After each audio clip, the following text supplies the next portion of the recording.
Hello friends, welcome to binary dose. आज की इस वीडियो में हम बात करेंगे एनालिसिस ऑफ एल्गोरिदम की। But before that, make sure like the video and subscribe to binary dose.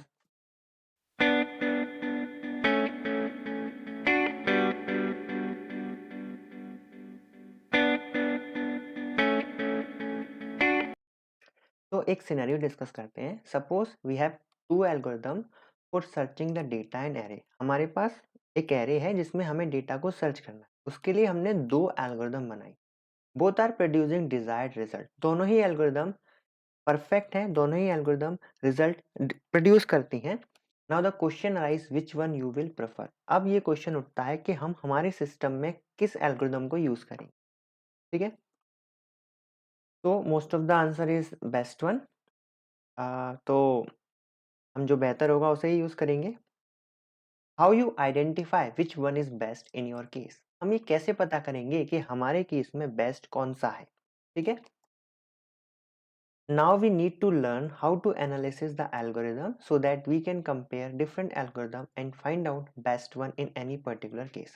तो अब टाइम आ गया है कि हम एल्गोरिदम पर एनालिसिस करना सीखें, जिससे हम एल्गोरिदम को कंपेयर कर सकें और ये डिसाइड कर सकें कि हमारे केस के लिए, हमारे सिनेरियो के लिए बेस्ट एल्गोरिदम कौन सा है। पैरामीटर क्या होंगे एल्गोरिदम को एनालिसिस करने के? तो पहला है टाइम। हम चाहेंगे कि हमारी एल्गोरिदम कम से कम टाइम में रन हो जाए, कम से कम टाइम में रिजल्ट प्रोड्यूस कर दे। स्पेस, वो मेमोरी में कम से कम स्पेस ले। बैंडविड्थ, कम से कम बैंडविड्थ यूज करे। रजिस्टर, कम से कम रजिस्टर यूज करे। बैटरी पावर, मेरे सिस्टम की जो बैटरी है वो कम से कम खर्च हो। डिस्क का कम से कम यूज करें। और ऐसे कई सारे फैक्टर आप सोच सकते हैं जो कि आप चाहेंगे कि वो एल्गोरिदम में उस तरह से काम करे। ठीक है, दो तरह की एनालिसिस हम कर सकते हैं एल्गोरिदम पर। पहला है एक्सपेरिमेंटल, अपस्ट्रीम और रिलेटिव एनालिसिस। दूसरा है अप्रायरी एनालिसिस और इंडिपेंडेंट एनालिसिस और एब्सोल्यूट एनालिसिस। तो पहले एनालिसिस की बात करते हैं। We do analysis after converting the algorithm into code. हमारे पास दोनों एल्गोरिदम है A1 और A2। हम क्या करेंगे, हम इसका कोड लिखेंगे।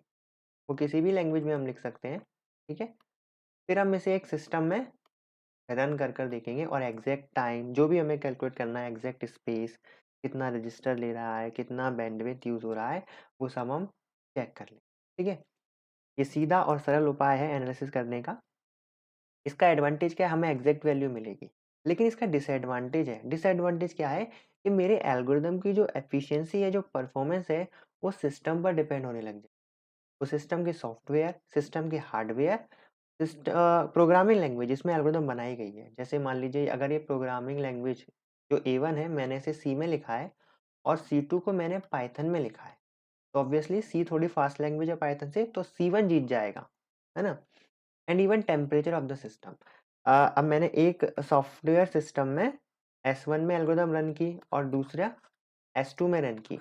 अब हो सकता है कि उस टाइम ये हीट अप कर रहा हो और ये नॉर्मल टेम्परेचर पे हो। कभी-कभी जब हमारा कंप्यूटर हीट अप होता है तो उसकी परफॉर्मेंस कम हो जाती है। तो इसकी ऑब्वियसली इस सिस्टम की परफॉर्मेंस कम होगी तो ये एल्गोरिदम हो सकता है अच्छे से रन ना कर पाए और इसमें चलने वाली एल्गोरिदम पीछे रह जाए। ठीक है, तो ये काइंड ऑफ अनफेयर एनालिसिस है।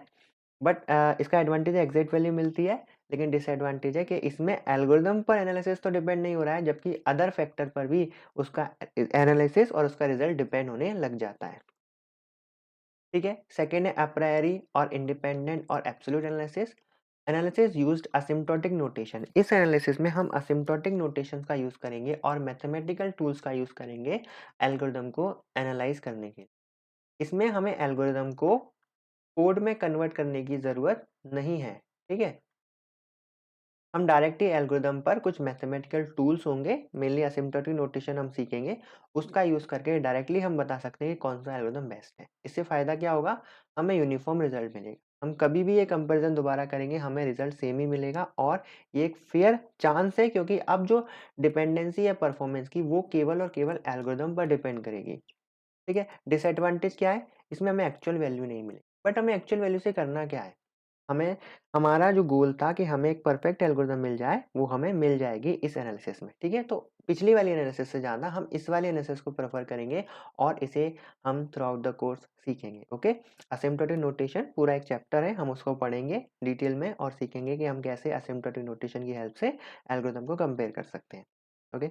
आई होप आपको ये वीडियो पसंद आया होगा। अगर आपको ये वीडियो पसंद आया तो इस वीडियो को लाइक कीजिए, इस चैनल को सब्सक्राइब कीजिए, इस प्लेलिस्ट को एक्सेस कीजिए। Thank you very much.